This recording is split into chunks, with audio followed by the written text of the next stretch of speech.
இன்னும் வாக்காளர்கள் எங்களுக்கு எந்த தேர்தல் நடக்குது, யார் தேர்தல் நிக்கிறாங்க, இது எங்களுக்கு குழப்பமா இருக்கு அப்படின்னு இன்னுமா சொல்றாங்க. கண்டிப்பாக இருக்கும். அதற்கு சான்று கண்முன்னே இருக்கிறார் ஐயா சீமான் அவர்கள்.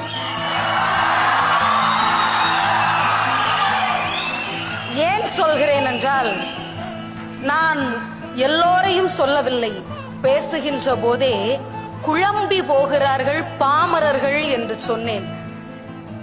சமீபத்திலே தேர்தல் நடக்கிற போது சீமான் ஐயா அவர்களுடைய கட்சி குறியினுடைய சின்னம் சில மக்களால் உணரப்பட முடியாமல் போனதால் பல ஓட்டுகளை தழுவக்கூடிய ஒரு சூழல்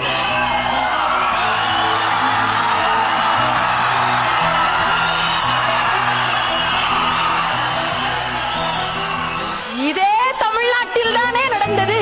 இதே தமிழ்நாட்டில் தானே ஒரு தமிழனுடைய சின்னத்திற்கு அவதூறு வரக்கூடிய நிலையை நாம் பார்க்க வேண்டியிருந்தது.